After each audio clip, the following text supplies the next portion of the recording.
friends, how you all doing? Welcome back to the channel and welcome to a fresh episode of FM22's The Hall of Famer. We've got another big episode coming up for you today, gang, but last episode is linked above in case you have missed it. I'm not going to ramble on, let's jump on in.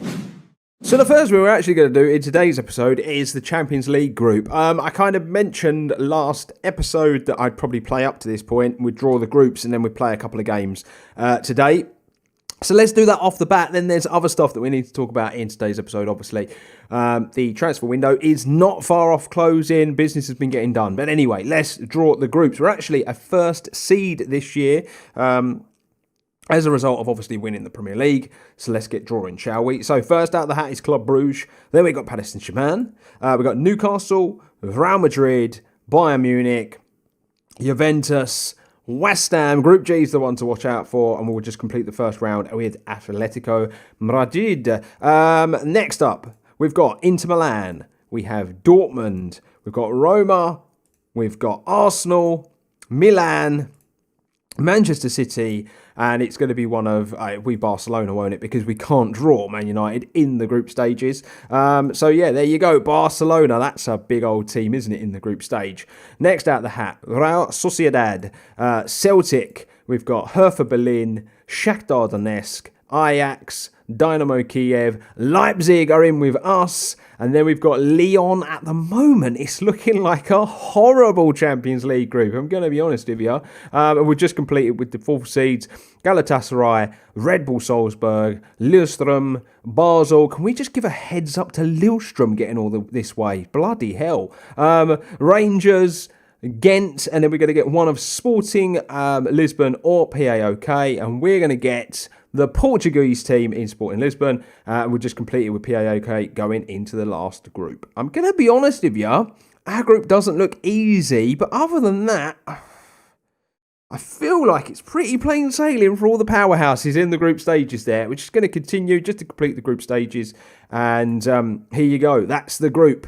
Handed a tough group. Yeah, I would actually totally agree. Right, let's take a look at what's been happening with the rest of the stuffs that we've been doing. I know I confirmed Thomas Eid last time around, but I'm not sure if I confirmed Salva Malari, 17 years of age. He can't join us until the summer, basically, because he won't be turning 18 until later in the year, but he's potentially a future centre-back for the club. He's only young, 17, with bags of potential. And I think, to be fair, across the board, he looks pretty good as well, doesn't he? So I'm really happy with this signing. If we just go to the transfers, then we do have one more to talk about that's come into the football club. I'm not sure about the outs, to be honest with you.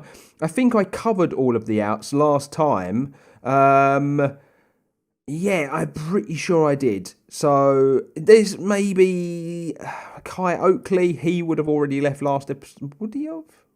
I'm not sure. I can't remember. But I'm pretty sure I did all of the outs. But we do have a massive in to the football club. And it's Ruben Kappa.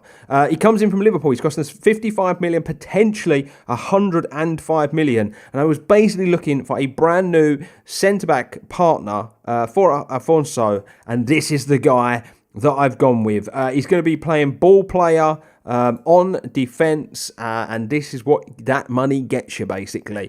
Some of you might be looking and thinking, maybe I've slightly overpaid. He's 24 years of age, so not much more time to develop the player, but I feel like he's pretty much the complete centre-back anyway. I really do. It's big wages, it's a big fee, but we were always going to have to spend big to get the partner that I really felt like Alfonso needed. And so that's why we went and bought Ruben Kappa from Liverpool.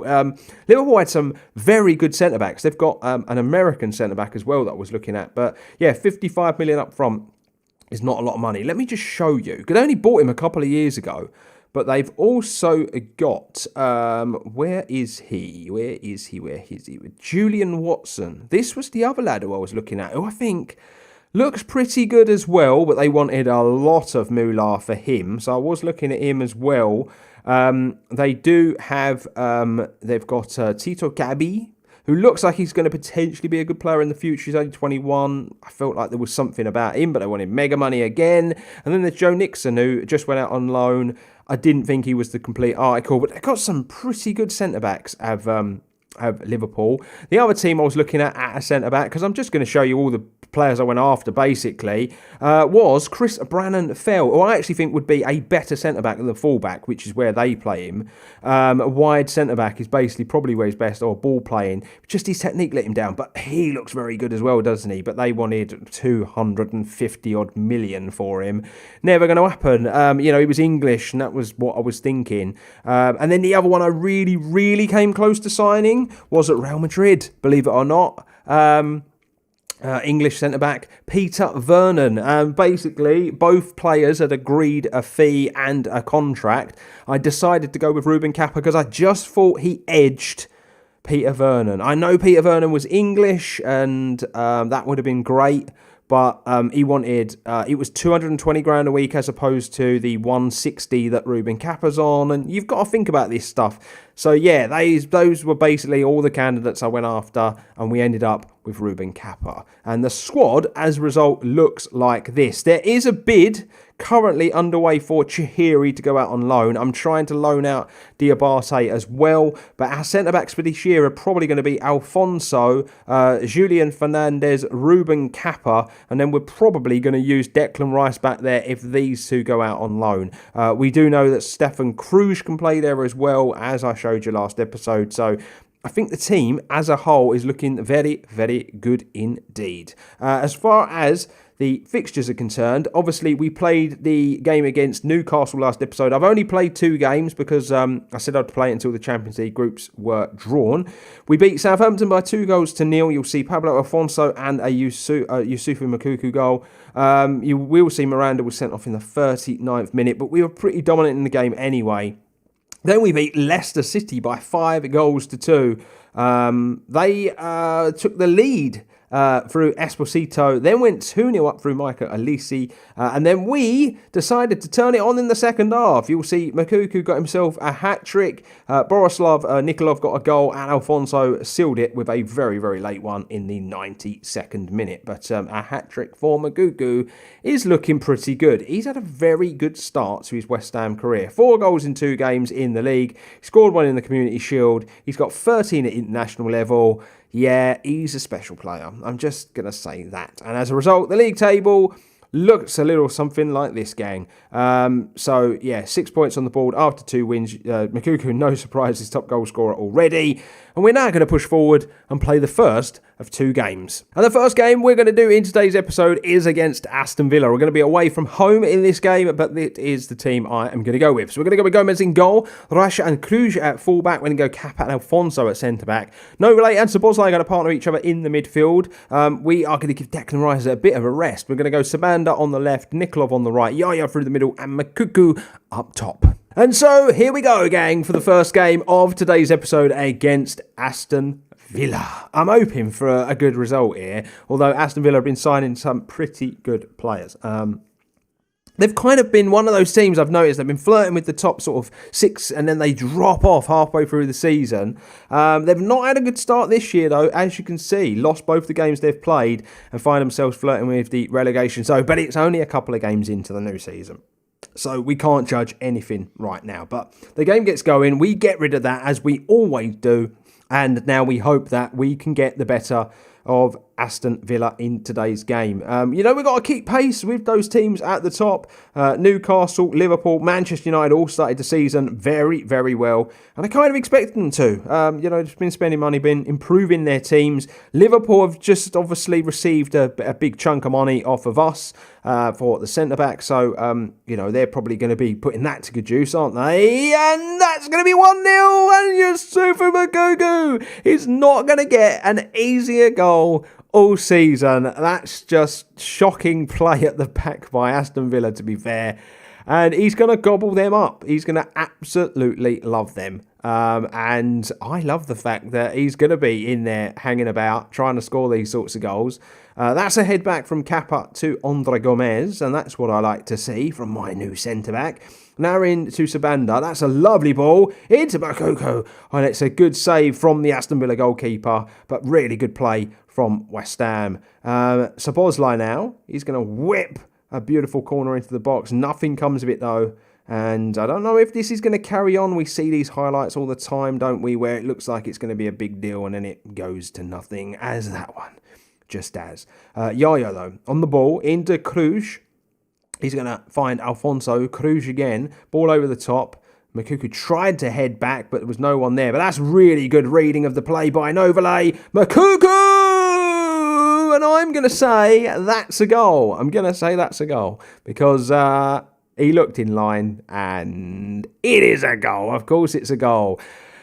He's had 3 chances, and he scored 2. And the other one, it was a good save from the keeper. He's electric. He's almost like a cheat code. He really, really is at the minute.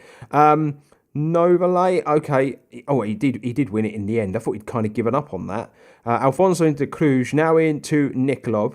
Cruz again, Alfonso, Sabozlai, Novalay, Makuku. This is beautiful. Oh, we've hit the post. What football that was. Can we just appreciate we're doing this with no Declan Rice in the midfield? I kind of said to myself this season, we've got to start giving some other players a bit of a chance. You know, Declan Rice is getting on a little now.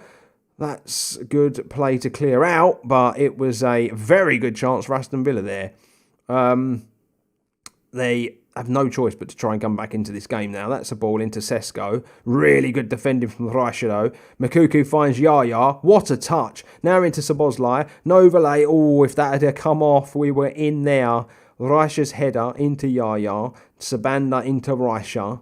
Into Kappa, into Novalay, into Makuku, Sabozlai, spreads the play, what a touch from Nikolov, then loses it with a really poor pass. We play some silky stuff and then all of a sudden we just kind of let it go. And then Sesko has bagged himself a goal. I'm not sure if that's going to count or not though. It did count, okay. I thought they were going to check there for offside and I wasn't paying attention because I was too busy demanding more of my team and berating them for allowing such a soft goal to go in. And yes, Villa peg us back. Where to now? That is the question. Come on, West Ham. Let's just do this, yeah? Let's just do this. Do our thing. Get through the game. Happy days. Glorious stuff. Another 3 points is what I want. I would love another goal from Makuku, to be honest with you. It'd be a hat-trick and just what a start to his West Ham career.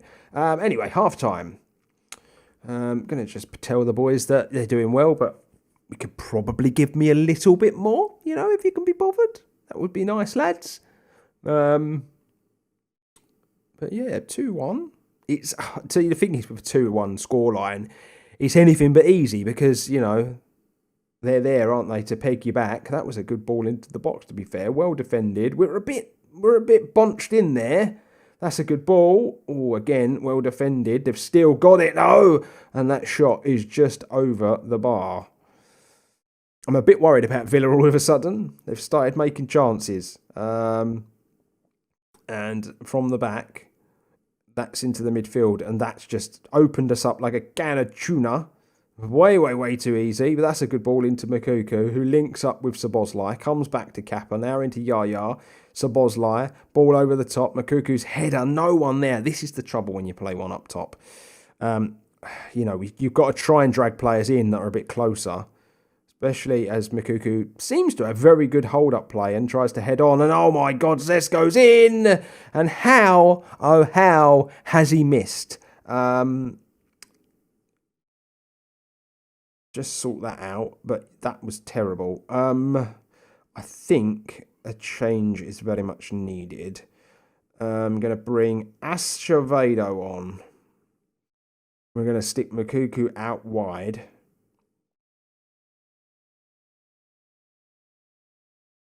Right. Is this going to be a proper highlight, or is this one of those because I've just made a change highlight? Rasha. Into Yaya, back to Raisha, a good ball in, and it's there to Nikolov, and it's still there. Can someone just take a shot? So many players in the box. Oh, what a ball! Oh, it's saved in the end. Saved in the end. Yeah, let's see if the change works. I feel like Makuku could play anywhere across the front four. I really do. He's like technically so good, like in every area. So he could probably do it. But out and out striker is definitely his best position. Just deadly in front of goal. 18 finishing.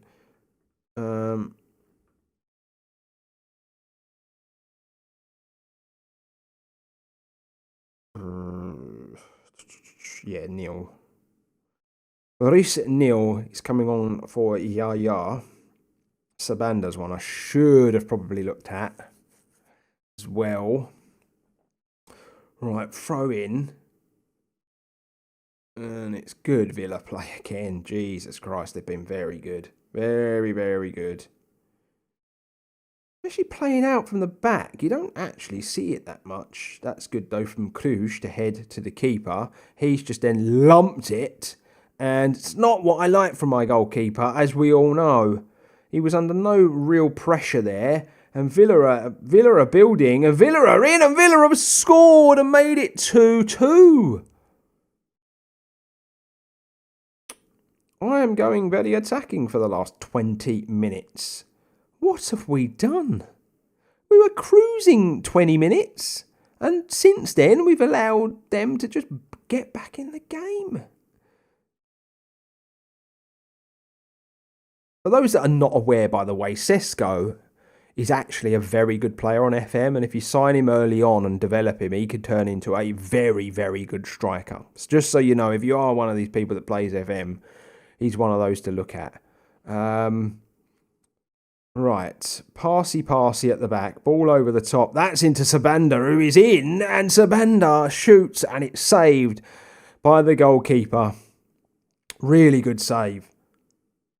That's a good corner. If we throw this away from a 2-0 lead, I'm going to be very, very annoyed. Props to Villa for fighting back, but we were cruising at one point. Especially on the statistics as well. We were really, really cruising, but it's really even now.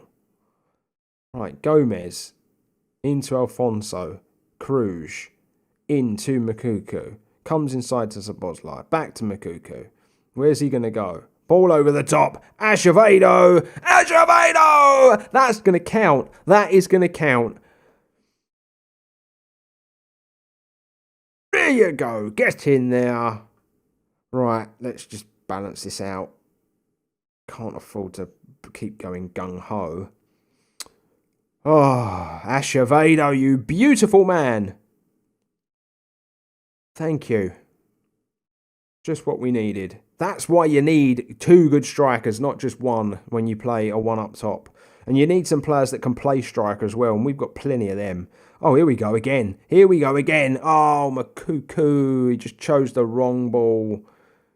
That's good defending, though.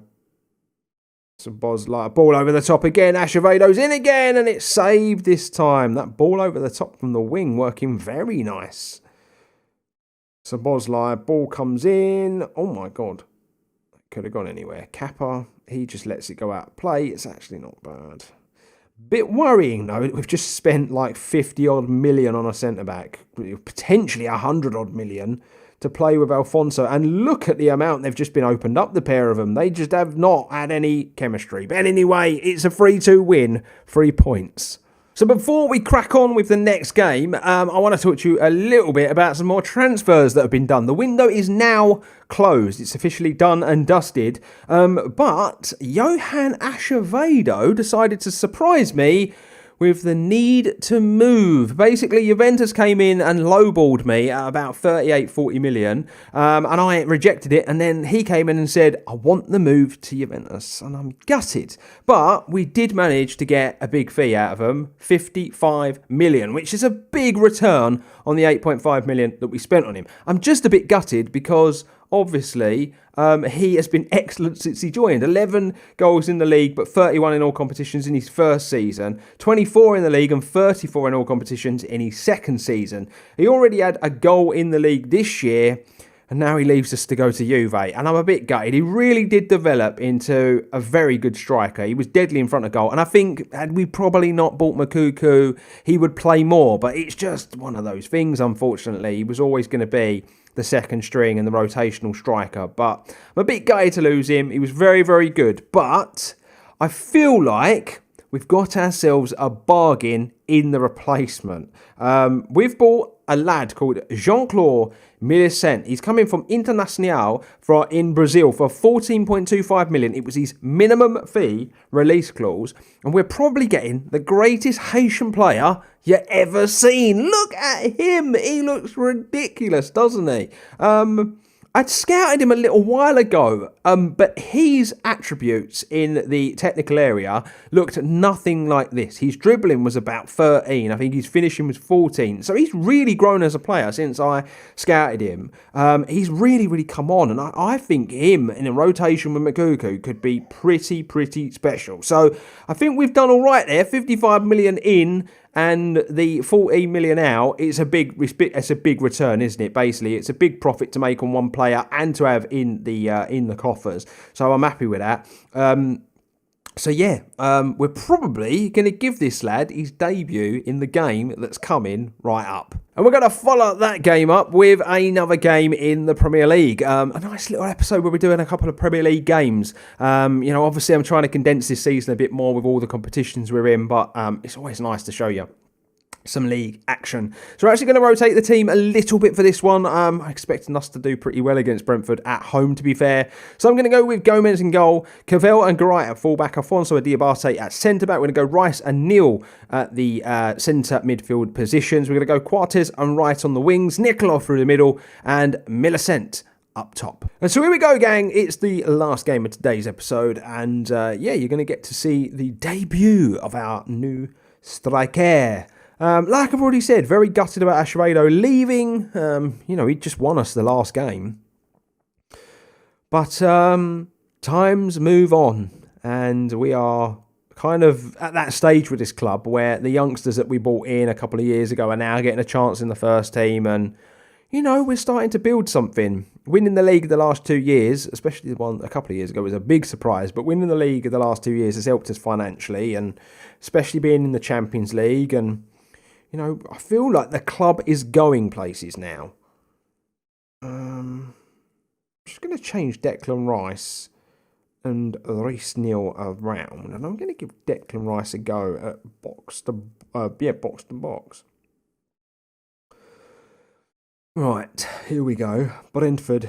That's nice. That was nice from Rice, I believe. Millicent, no. Oh, he just gives the ball away. Let's hope that's not an example of how your West Ham career is going to go, young man. Good header from Alfonso. Neil goes wide to Quartez, into Cavell, Rice into Quartez, Rice again, into Alfonso. Cavell, back to the keeper, into Diabate, who's getting a debut as well. Reece Neal, that's a good ball. And Millicent's tame shot was probably kicked at the goalkeeper, softer than a baby would kick it. That's a worry. The first two things we've seen Millicent do is a poor first touch and the softest shot on record. Anyway, corner. Quartez, good ball. Oh, Diabate! Big man rising with the header, and it just can't be directed goalwards, unfortunately. Half hour gone, it's still 0-0 with Brentford, who have actually not done too bad from their first 4 games. I don't know if that's just one win and a couple of defeats, or if it's a few draws. Who really knows? I don't keep an eye on what other teams are doing. But Liverpool are winning their game, which means they are top. Well, that looks like it's drawing now because it then said 10 points all of a sudden. Into Nikolov in the midfield. Back to Garay. Into Nikolov. Now finds Millicent. Better from him there. Right. That's a lovely ball, but it's cleared out. He's going to receive it back into Nikolov. He's going to spread that play into Quartez, and it goes nowhere. And that's the deadest highlight I've ever had to commentate on. It really, really is dead. Emily's having a whale of a time on the landing by the sounds of things. Screaming and hollering. She's got so much energy today. Got back from our holiday, and it's like She's been injected with just serum that has given her unlimited energy. Anyway, 0-0 at half-time. I'm actually going to come down on the lads. And straight from kick-off, looks like we're going to have a little highlight. But here we go. Millicent back to G.O.AT, into Neil, into Wright, Garai, into Neil again. It's nice, it's tidy, it's the passing we expect. Rice tried to go first time there, didn't quite work out. Good defending from Brentford, to be fair. Bollocks. And he carries on. Cavell into Millicent, and he's scored! Get in there! By the way, the camera would have died for a little bit there. Apologies. Just me not keeping an eye on things. Typical. Anyway, 1-0 up. You can tell I've been away for a week, can't you? First video I record, and it is all over the gaff. It's an absolute shambles. Right, Declan Rice is going to come off for Novelay. And yes, that's all I am going to do. I don't want people to think there's like some Declan Rice hate from me all of a sudden. And that's not a bad free kick. Well saved from the keeper. It's going to come back in though, and then cleared out, and then it ends up in the back of the net through Frank Onyeka. I don't know what to make of that goal. I felt like we actually defended it not too bad. They've actually been on top of this game. Statistically, they are the better team. Unbelievable. Niklov to Cavell. Comes inside to Alfonso. Into G.O.AT, into Reece Neal, now into Niklov. Millicent's there again, running the line quite nicely, cuts it back, and Novelay, you are so big, you need to start doing better in the air, lad. You're so much bigger than everybody else. You know, like most centre-backs, he's going to have 4 or 5 inches on him, and he can't get the job done. It's just ridiculous. That's Emily. That's Emily knocking on the door, everyone. That's what she does when the door's shut and I'm trying to work. Anyway, Sabanda's going to come on, and I think Yaya's going to come on as well. Try and influence the game somewhat. But yeah, at the minute, Brentford are looking good for a draw. Like, statistically, they've been pretty good.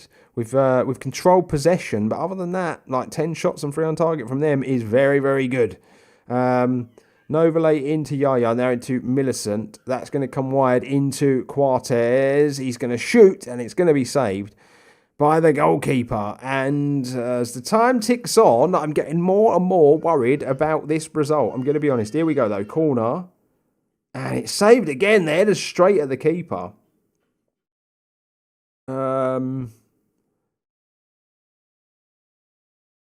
That's just a long punt upfield. We've done well to defend it. Don't mind that at all. Go right into Neil. Now into Sabanda, who drives at him. He's still going. This is lovely from Sabanda. If he can pick someone out, it will make it even better. Get in there. What an effort from Sabanda. Quarters on the end of it. A naughty little deflection. Takes it into the back of the net. It is 2-1. I am actually going to continue with the changes that I made. And hopefully that's game, set and match. There are still 10 minutes to go. But I feel like the changes have changed the game, essentially, for us. And it's been top stuff. Okay, Emily, you are on one while I'm trying to record a video. You absolute nightmare. Anyway, can't help it, can you, when you got kids? It's hard, gang. It's hard. Especially when I have to record late at night. Usually around about her bedtime when she decides that she's going to get a second wind, unfortunately. And hopefully Brentford are not going to get a second wind as Matheson drives past everybody and then he just couldn't pick someone out. It was an incredible run. And now it's into Martinez, who's going to try and do the fullback. He doesn't. The ball still comes in, then it's cleared. I'm a little worried about this attack because this highlight is still going. And then the ball is kicked hard and high. It's over the bar. And I'm hoping that's the last chance of this game. We can sign off with 2 wins. And although it's not been brilliant, it's 6 points. And so that brings another episode to an end. A couple of wins, a bit unconvincing though, it probably has to be said, doesn't it? Some pretty shocking defending in both games, to be fair. But it's a big rotation in the second game, and nice to see Millicent on the score sheet as well. But I think as far as next episode goes, we'll probably come back for the Sporting Lisbon game, because then it gives me a chance to fly through a few games, and then we'll get to that one, and then it usually means that we can play out the group stage. Apologies for the noise in the background. Emily's trying to get in while I'm recording, bless her. Yeah, so that's probably what we're going to do. As a result of today's episode, though, you will see we are second in the Premier League. 4 played, 4 wins, 12 points on the board, and Makuku is on 6 goals already and looking special. A 9.27 average rating. Holy cow, that is pretty ridiculous. But yeah, we are done and dusted for another episode of the Hall of Famer.